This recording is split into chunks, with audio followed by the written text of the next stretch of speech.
जय हिंद साथियों, आज हम कवर करेंगे आरबीआई से related question. Reserve bank of India जो है भारत का केंद्रीय बैंक, उससे संबंधित हम लगभग 50 के आसपास क्वेश्चन करेंगे। तो जितने भी आपके एग्ज़ाम होते हैं जिसमें क्वेश्चन आते हैं बैंकिंग संबंधित या आरबीआई से संबंधित, वो आपके सारे डाउट क्लियर हो जाएंगे। तो शुरू करते हैं दोस्तों कि बैंक है क्या। ये बोल रहा है कि जिस तरह से किसी परिवार को चलाने के लिए मुखिया की आवश्यकता पड़ती है, उसी प्रकार से भारत में बैंकों का नियंत्रण व संचालन करने के लिए मुखिया की आवश्यकता पड़ती है, और जिसे हम आरबीआई या रिजर्व बैंक ऑफ इंडिया के नाम से जानते हैं। कि बैंकों का जो नियंत्रण करता है, जो भारत के बैंक हैं जितने भी हैं, चाहे वो प्राइवेट हैं या गवर्नमेंट बैंक हैं, उनको नियंत्रित करना और उनको संचालन करना। तो इनका संचालन या नियंत्रित कौन करता है? RBI. RBI means reserve bank of India. Next हमारा, तो आरबीआई की स्थापना हुई थी वो reserve bank of India act 1934 के अनुसार, reserve bank of India act 1934 के अनुसार 1 अप्रैल 1935 को की गई थी। और इसका जो आरबीआई का राष्ट्रीयकरण हुआ था इसका 1949। ठीक है जी, स्थापना हुई थी इसकी 1 अप्रैल 1935 को, और इसका जो राष्ट्रीयकरण हुआ था वो है 1949। आगे है, क्या कहता है कि आरबीआई भारत में बैंकों का बैंक है। ये भी क्वेश्चन आता है कि भारत में बैंकों का बैंक कौन सा है? RBI, reserve bank of India. जिस तरह से हमें पैसों की ज़रूरत पड़ती है तो हम बैंक के पास जाते हैं, उसी प्रकार से बैंकों को भी पैसे की ज़रूरत पड़ती है तो बैंक है वो आरबीआई के पास जाते हैं। तो आगे है, ऐसा माना जाता है कि अर्थज्ञ बाबा साहब अम्बेडकर ने, जो अम्बेडकर साहब थे, उन्होंने एक महत्वपूर्ण भूमिका निभाई थी रिजर्व बैंक की स्थापना में। तो आगे हम कुछ क्वेश्चन करते हैं, इसके 50 के आसपास क्वेश्चन है दोस्तों, तो इनको हम करेंगे। शुरू करते हैं, भारतीय रिजर्व बैंक की स्थापना किस वर्ष हुई? तो भारतीय रिजर्व बैंक की स्थापना हुई थी 1 अप्रैल 1919 को, 1 अप्रैल 1919 को। नेक्स्ट है, आरबीआई का राष्ट्रीयकरण कब किया गया? जो आरबीआई का राष्ट्रीयकरण था वो करवाया गया था 1 जनवरी 1949 को। स्थापना हुई थी 1 अप्रैल 1935 को, और जिसका राष्ट्रीयकरण हुआ था वो आया था 1 जनवरी 1949 को। नेक्स्ट क्वेश्चन हमारा, आरबीआई के राष्ट्रीयकरण के समय आरबीआई के गवर्नर कौन थे? तो जब इसका राष्ट्रीयकरण हुआ तो उसके जो गवर्नर थे वो थे सी.डी. देशमुख। नेक्स्ट क्वेश्चन है, भारतीय रिजर्व बैंक के गवर्नर का कार्यकाल कितने वर्षों का होता है? तो ये होता है 3 वर्ष का, जिनका कार्यकाल होता है रिजर्व बैंक का। जो गवर्नर होता है और 4 उप गवर्नर होते हैं, तो जो गवर्नर है उसका जो कार्यकाल होता है वो 3 साल का होता है। नेक्स्ट क्वेश्चन है, 1 रुपये के नोट पर किसके हस्ताक्षर होते हैं? जो 1 रुपये का नोट होता है उस पर किसके हस्ताक्षर होते हैं? वित्त सचिव के, उसके ऊपर होते हैं वित्त सचिव के। जो बाकी नोट होते हैं 5 रुपये, 10 रुपये, 20 रुपये, 50 रुपये, उस पर होते हैं आरबीआई के। नेक्स्ट है, आरबीआई के केंद्रीय कार्यालय में कौन बैठता है? जो इसका केंद्रीय कार्यालय होता है उसमें बैठता है आरबीआई का गवर्नर। नेक्स्ट है, बैंकिंग लोकपाल योजना की शुरुआत किसने की है? तो बैंकिंग लोकपाल योजना की जो शुरुआत की है वो की है RBI. RBI means reserve bank of India ने। नेक्स्ट है, भारत का केंद्रीय बैंक या बैंकों का बैंक किसे कहा जाता है? चाहे केंद्रीय बैंक कह लो इसको या बैंकों का बैंक, तो आरबीआई को कहा जाता है। वर्तमान समय में आरबीआई के गवर्नर कौन है? तो जो वर्तमान में जो गवर्नर हैं वो हैं शक्तिकांत दास जी, और 2022 की बात मैं कर रहा हूँ, तो शक्तिकांत दास जी हैं। नेक्स्ट है, भारतीय रिजर्व बैंक की स्थापना किस अधिनियम के अनुसार हुई थी, या किस प्रावधान के अनुसार हुई थी? तो ये था भारतीय रिजर्व बैंक अधिनियम 1934 के तहत हुई थी। नेक्स्ट क्वेश्चन है हमारा, आरबीआई के में वह कौन से गवर्नर हैं जो भारत के प्रधानमंत्री और वित्त मंत्री भी रह चुके हैं? आपने ऐसे गवर्नर बताने हैं जो भारत के प्रधानमंत्री भी रह चुके हैं और वित्त मंत्री भी रह चुके हैं। तो वो थे डॉक्टर मनमोहन सिंह, जो भारत के आरबीआई बैंक के गवर्नर भी रहे, भारत के प्रधानमंत्री भी रहे, और ये कांग्रेस पार्टी से हैं और वित्त मंत्री भी रहे।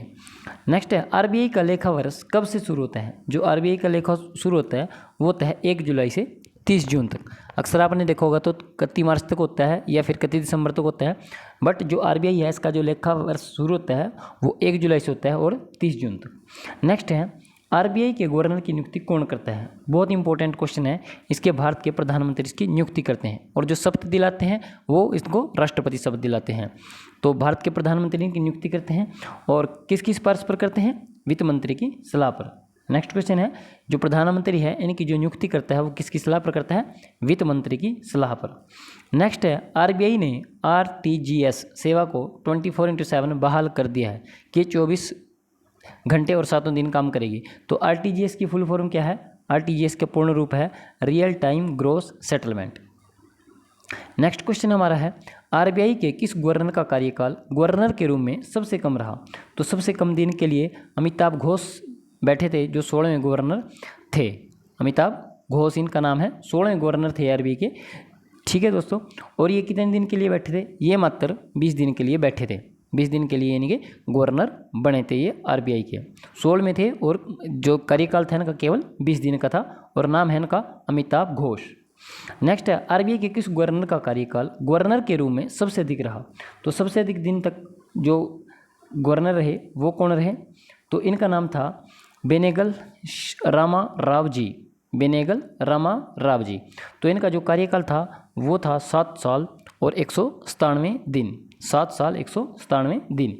नेक्स्ट क्वेश्चन है, शुरुआत में भारतीय रिजर्व बैंक का केंद्रीय कार्यालय कहाँ स्थापित किया गया था?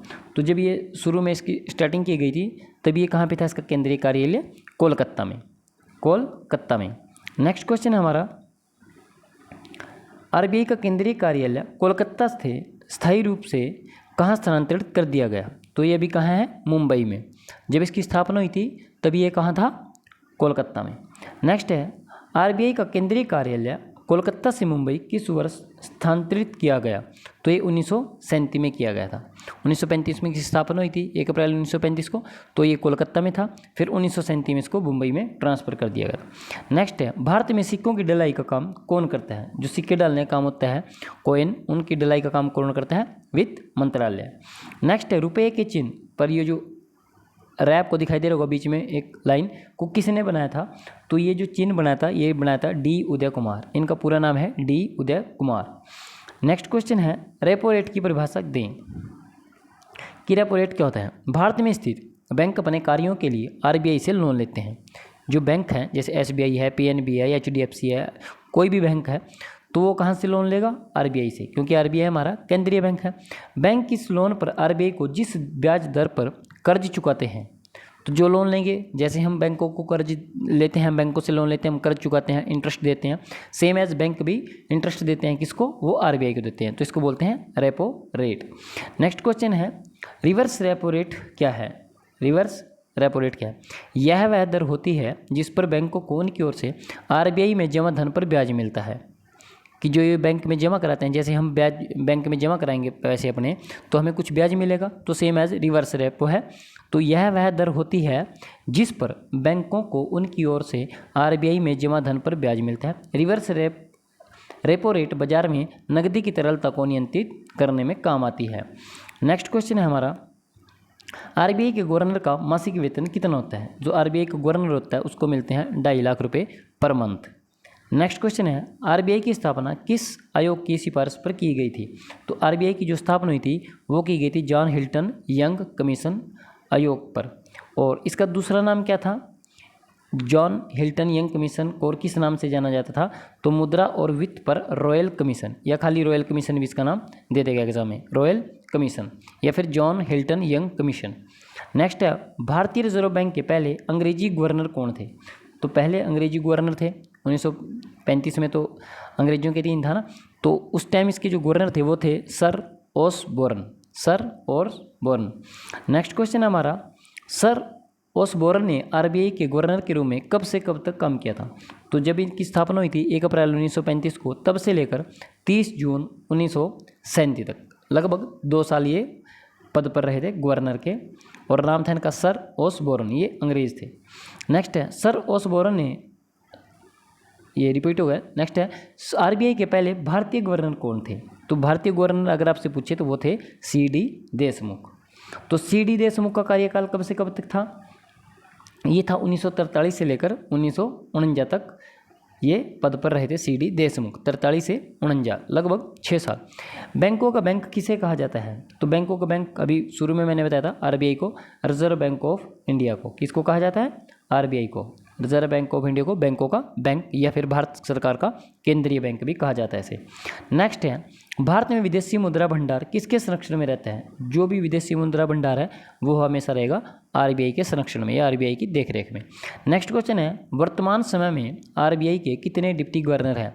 तो 4 डिप्टी गवर्नर हैं इसके, और 4 ही होते हैं मोस्टली, और एक गवर्नर होता है जिसको 2.5 लाख रुपये पर मंथ सैलरी मिलती है, और उसकी जो नियुक्ति करता है वो प्रधानमंत्री करता है वित्त मंत्री के या वित्त मंत्रालय के कहने पर, और उसको जो शपथ दिलाता है वो दिलाता है भारत का राष्ट्रपति।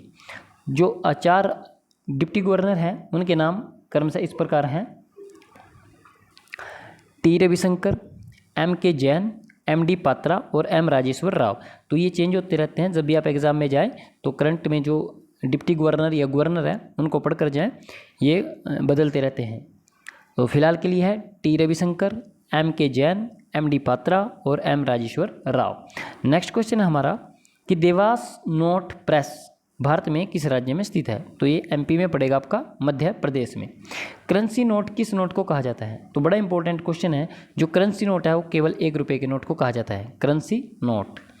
ठीक है साथियों, भारत में मुद्रा आपूर्ति को कौन नियंत्रित करता है? तो ये पहले भी क्वेश्चन आ चुका है, मुद्रा आपूर्ति को कौन नियंत्रित करेगा? आरबीआई। नेक्स्ट हमारा क्वेश्चन है, आरबीआई के प्रतीक चिन्ह में किसे चिन्हित किया गया है? तो आप थंबनेल में भी देख सकते हैं। तो रॉयल बंगाल टाइगर और ताड़ का पेड़, इनको दर्शाया गया है आरबीआई के प्रतीक चिन्ह में। क्या है? रॉयल बंगाल टाइगर और ताड़ का पेड़। ताड़ का पेड़ है, याद रखना है, गलती से कभी आप पीपल का पेड़ लगा दें वहाँ पे। तो नेक्स्ट ये देखना, अभी जो नोट हैं, नए नोट आए हैं 10 का, 20, 50, 100, 2000, तो इन पर जो ऐतिहासिक स्मारक बने हुए हैं उनको देखना। जो 10 रुपये के नोट हैं उस पर है सूर्य मंदिर। तो इसको याद रखना कि जब आप मंदिर में जाएंगे सूर्य मंदिर में, तो आप कितने रुपये चढ़ाते हैं? सिर्फ 10 रुपये। 10 रुपये आप मंदिर में चढ़ाते हैं। उसके बाद है कि अशोक स्तंभ का प्रतीक 20 रुपये के नोट पर है, अशोक स्तंभ का प्रतीक 20 रुपये के नोट पे। तीसरा है 50 रुपये के नोट पे कर्नाटक का हम्पी। चौथा है 100 रुपये के नोट पे रानी की बाव, रानी की बाव 100 रुपये। 200 रुपये पे है सांची का स्तूप, सांची का स्तूप। 500 में है लाल किला, दिल्ली का लाल किला। तो याद रखना है कि 500 रुपये में हम दिल्ली में लाल किला घूम के आए थे। नेक्स्ट लास्ट है हमारा 2000 का नोट। तो 2000 के नोट पे क्या है? मंगलयान, कि 2000 रुपये का नोट दिया और हम मंगल ग्रह पे पहुंच गए। तो एक बार इसको फिर से हम रिकॉल कर लेते हैं कि 10 रुपये के नोट पर क्या होता है हमारा? सूर्य मंदिर, कि हमने सूर्य जो मंदिर में हम देखने गए तो हमें कितने रुपए चढ़ाए? 10 रुपये चढ़ाए। उसके बाद 20 रुपये का जो नोट होता है, 20 रुपये किसको दिए? अशोक को। याद रखना है, बस याद रखने के लिए मैं इसको ऐसा बोल रहा हूँ कि 20 रुपये किसको दिए? अशोक स्तंभ को देखने के लिए 20 रुपये। 50 रुपये किसको दिया? कर्नाटक का हम्पी। कर्नाटक में कितने रुपये लगे? 50 रुपये। नेक्स्ट है कि 100 रुपये, 100 रुपये किसको दिए हमने? 100 रुपये दिए रानी को। और 20 रुपये किसके दिए थे? अशोक को। 100 रुपये रानी को। 10 रुपये कहाँ चढ़ाए? मंदिर में। 200 रुपये के नोट पर क्या चिन्ह है? सांची का स्तूप, सांची का स्तूप। 500 रुपये में आपने क्या देखा है? दिल्ली का लाल किला। कितने रुपये में देखा? 500 रुपये में। 2000 रुपये के नोट पर क्या है? मंगलयान, कि आपने 2000 रुपये दिए और आप मंगल ग्रह पे जाके आए। तो जस्ट एक याद करने का तरीका है। नेक्स्ट हम बताता है, क्या आपको पता है कि डॉक्टर मनमोहन सिंह पहले भारत के वित्त मंत्री रह चुके हैं, और इनका कार्यकाल 16 सितंबर 1982 से 14 जनवरी 1985 तक था। यानी कि ये जब ये वित्त मंत्री थे तो ये 1982 से लेकर 1985 तक वित्त मंत्री रहे। और आपको पता भी होगा ये प्रधानमंत्री भी रहे। 2014 से पहले यही प्रधानमंत्री रहे थे लगातार 10 साल, और 2004 से लेकर 14 तक। उसके बाद 2014 से नरेंद्र मोदी जी हैं। तो इसके बाद यदि आप बैंक में 1 से 20 रुपये का नोट, 1 से लेकर 20 रुपये का 10, 5 रुपये का नोट जो 50% से कम फटा हो, 50% से कम फटा हो, बैंक में जमा करने के लिए जाते हैं। अगर बैंक जमा करने से ऐसा मना कर देता है, वो बोल देता है कि आपका जो नोट है वो 1 रुपये से लेकर 20 रुपये तक का है और वो 50% से कम फटा हुआ है, और आप बैंक में लेके जाते हैं और बैंक उसको लेने से मना कर देता है, तो आप इस बैंक की शिकायत कर सकते हैं। क्योंकि आरबीआई का नियम है 50% से कम फटा हुआ नोट को एक्सेप्ट किया जाएगा। बड़े नोट में यह 40 या 60% हो सकता है। जो बड़े नोट है 40 या 60% हो सकता है उसमें, कि कौन सी उसका नोट है उसके हिसाब से क्या मूल्य है नोट का, और जो 1 से 20 है उसका 50%, और इसके लिए बैंक मना नहीं कर सकता। क्या आपको पता है कि आरबीआई में 2 ऐसे भी गवर्नर रहे जिन्होंने कभी भी नोट पर हस्ताक्षर नहीं किए? तो 2 गवर्नर ऐसे भी रहे जिन्होंने कभी नोट पर हस्ताक्षर नहीं किए, क्योंकि 1 रुपये से बड़े जितने भी नोट होंगे उन पर सभी पर आरबीआई के गवर्नर के साइन होते हैं, जिनका नाम है केंजी अबेंगा ओंकार। पहले का नाम है केजी अबेंगा ओंकार और एक का नाम है ओसबोरन आर्केल स्मिथ। ओसबोरन आर्केल स्मिथ। नेक्स्ट हमारा, ये केवल 2 ही ऐसे हुए गवर्नर जिन्होंने नोट पर, जो मुद्रा नोट है उन पर सिग्नेचर या साइन नहीं किए या हस्ताक्षर नहीं किए। अगर आप बैंकों में सिक्कों को ले जाते हैं और बैंक मना कर देती है, आप चिल्लर लेकर जाते हैं और बैंक मना कर देता है, तो आप बैंक में शिकायत कर सकते हैं, क्योंकि यह भी आरबीआई के नियम में लिखा हुआ है कि आपको चिल्लर या जो कॉइन है वो लेने पड़ेंगे। नेक्स्ट क्वेश्चन है हमारा, क्या आपको पता है कि 1954 से लेकर 1978 तक 5000 से 10,000 तक का नोट चलन में था? 1978 तक कितने का था ये? 5000 से लेकर 10,000 रुपये तक का नोट भी चलन में था। नेक्स्ट हमारा है, क्या आपको पता है कि नोटों में हिंदी व अंग्रेजी के अलावा, बड़ा इंपॉर्टेंट क्वेश्चन है, कि हिंदी और अंग्रेजी के अलावा 15 अलग अलग भाषाओं का उपयोग किया जाता है? तो कुल मिलाकर 17 भाषाएं होती हैं। अगर टोटल पूछे तो 17 भाषाएं हैं, जिनमें एक हिंदी है, एक अंग्रेजी है, 15 अलग से भाषाएं हैं। तो इनमें जो भाषाएं हैं उनके नाम इस प्रकार हैं, ध्यान से देखना कि हिंदी तो है, सब देखते हैं, हिंदी भी लिखा होता है, अंग्रेजी भी है। उसके बाद असमी होता है, सबसे पहले नोट के ऊपर असमी भाषा मिलेगी आपको, जो एक लाइन में सीनटी में लिखी होती है सब। बंगाली है, गुजराती है, कन्नड़ है, कश्मीरी है, कोंकणी है, मलयालम है, मराठी है, नेपाली है, उड़िया है, पंजाबी है, संस्कृत है, तमिल है, तेलुगु है और उर्दू है। ठीक है दोस्तों, तो इसमें संस्कृत भी है, सॉरी। तो ये कुल मिलाकर कितनी भाषाएं हो जाती हैं? 17, जिसमें हिंदी अंग्रेजी को छोड़कर बाकी की 15 भाषाएं हैं, और इनको आप अच्छे से याद कर लेना। दोबारा बता देता हूँ, असमी है, बंगाली, गुजराती, कन्नड़, कश्मीरी, कोंकणी, मलयालम, मराठी, नेपाली, उड़िया, पंजाबी, संस्कृत, तमिल, तेलुगु और उर्दू। और संविधान ने जो भाषाओं को मान्यता दे रखी है वो कितनी है दोस्तों? वो हैं 22 भाषाएं। 8वीं अनुसूची के अनुसार 22 भाषाएं हैं। और नोट पर कितनी होती हैं? कुल मिलाकर 17 भाषाएं, 15 + 2 हिंदी और अंग्रेजी को मिलाकर 17। तो 5 भाषाएं ऐसी हैं जो नोट पर नहीं होती और जिनको संविधान ने मान्यता दे रखी है। नेक्स्ट क्वेश्चन है हमारा, आरबीआई का मालिक कौन होता है? तो आरबीआई का मालिक गवर्नर नहीं होता, आरबीआई का मालिक होता है भारत सरकार। नेक्स्ट है, भारत में आरबीआई को कौन नियंत्रित करता है? तो भारत का जो आरबीआई होता है उसको संचालन केंद्रीय निदेशक मंडल द्वारा किया जाता है, केंद्रीय निदेशक मंडल द्वारा। आरबीआई गवर्नर का वेतन कितना होता है? ये मैं पहले ही आपको बता चुका हूँ कि आरबीआई के गवर्नर को 2.5 लाख रुपये पर माह मिलते हैं। आरबीआई का पुराना नाम क्या था? तो आरबीआई का कोई पुराना नाम नहीं था, जब से ये बना इसका नाम रिजर्व बैंक ऑफ इंडिया ही है। तो ये भी एक एग्जाम में पूछा गया था कि आरबीआई का पुराना नाम क्या था, तो इनमें से कोई नहीं होगा, या फिर आरबीआई का कोई पुराना नाम नहीं है। नेक्स्ट है, आरबीआई की नियुक्ति कौन करता है? बड़ा इंपॉर्टेंट क्वेश्चन है। आरबीआई की नियुक्ति भारत का प्रधानमंत्री करता है और वित्त मंत्री के सलाह पर करता है। वित्त मंत्री की सलाह पर करेगा कौन? भारत का प्रधानमंत्री। और जो इसको शपथ दिलाएगा वो दिलाएगा राष्ट्रपति महोदय।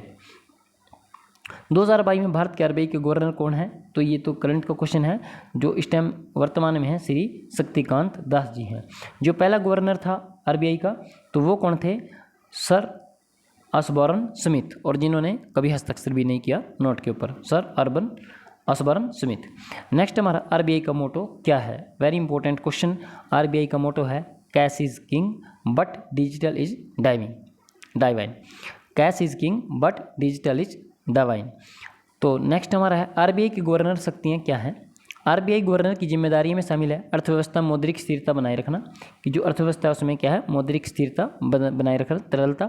नए विदेशी और निजी बैंकों को लाइसेंस जारी करना, जो नए विदेशी बैंक हों चाहे वो प्राइवेट सेक्टर के बैंक हों उनको लाइसेंस जारी करना, एवं राष्ट्र की वित्तीय प्रणाली का विनिमय करना, ये सब गवर्नर की शक्तियाँ हैं।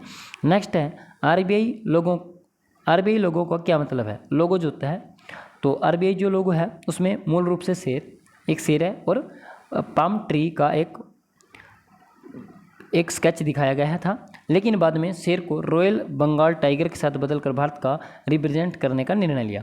पहले शेर था और पाम ट्री था, तो बाद में जो शेर है उसको चेंज कर दिया था और उसकी जगह पे आ गया था रॉयल बंगाल टाइगर। ठीक है दोस्तों, और पाम ट्री।